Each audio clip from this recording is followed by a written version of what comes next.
Redmi A5 ni smartphone paling berbala untuk parent bagi pada anak-anak.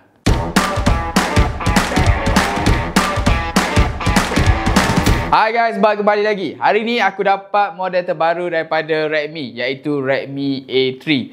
Yang mana Redmi ni antara hot selling dekat factory mobile.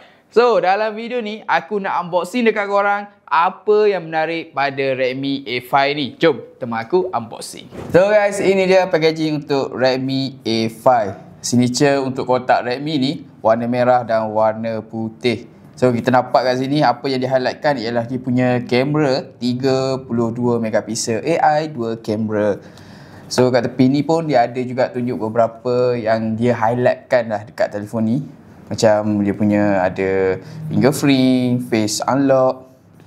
Lepas tu kat tepi ni pun ada juga bateri dia 5200 mAh dan dia punya charging ialah 15 watt. Yang aku dapat ni ialah Midnight Black 4GB RAM dan 128GB ROM. Jom kita buka, kita tengok isi dalam ni. So nak buka dia biasanya kita akan tarik macam ni. Tapi untuk kotak Redmi A5 ni, cara korang nak buka, korang kena dari tepi ni, lepas tu korang angkat. Terus nampak satu Redmi. Lepas tu korang buka yang ni. First korang akan terus nampak dia punya phone. So ini punya phone warna hitam yang aku dapat. Aku letak kat tepi dulu. Kita tengok lagi apa yang korang akan dapat. So dalam dia punya packaging ni, kat sini korang akan dapat dia punya kabel. Yang ini ialah 15 watt, 2 pin. Korang akan dapat yang 2 pin. Dan dia akan datangkan sekali dengan kabel Type C. Ni kabel Type C. Okey. Lepas tu korang akan dapat si injector kat sini. Okey, itu sahaja.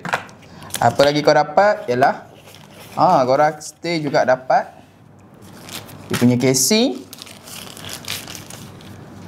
yang jenis transparent casing, dan korang akan dapat minimum boot dan warranty dekat ni inbox. So stay dapat 3 ni tanpa korang perlu add on. Okey, benda bagus. Jadi kita tengok telefon pula. Jadi bagi aku simpan sekejap. Okey, ini dia Redmi A5. Kita tengok sikit. Wow. Okey. Wah, nice lah. Dia punya color yang mid warna hitam. Lepas tu dia ada finishing warna gold dekat bang kamera ni. Memang dia akan menimbulkan dia punya eksklusif pada telefon ni. Satu lagi aku boleh puji, aku rasa macam lawa lah dia punya susunan bang kamera ni. Ala-ala iPhone 16.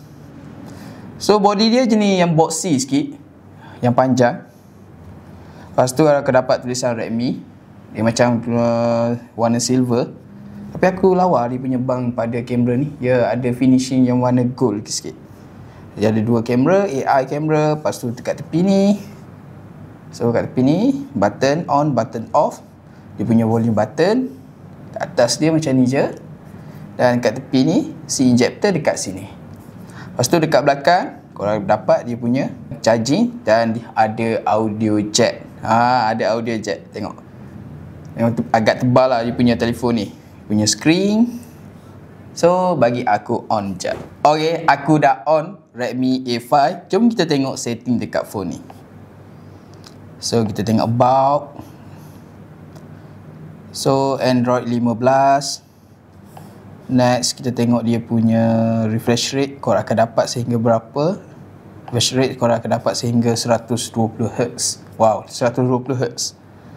Okay, dia punya brightness kau boleh setting sehingga, yang ni 100%, yang tadi 75%. Okay, nice. So kita tengok dia punya kamera 32 megapiksel. Kau boleh 2 kali zoom digital. Lepas tu ada Ultra HD dekat sini. Ada video support sehingga 1080, 30 sahaja, ada portrait, ada night, time light. So guys, apa pendapat korang tentang Redmi A5 ni? Padu ke tak dengan harga yang ditawarkan? Kalau korang nak dapatkan Redmi A5 ni, korang boleh beli dekat factory mobile. Beli je kat situ, aku dah sediakan link. Jadi jangan lupa like, komen, subscribe kita punya channel Factory Mobile. Kita jumpa next video kalau korang nak full review tentang smartphone ni. Factory Mobile, your gadget solution.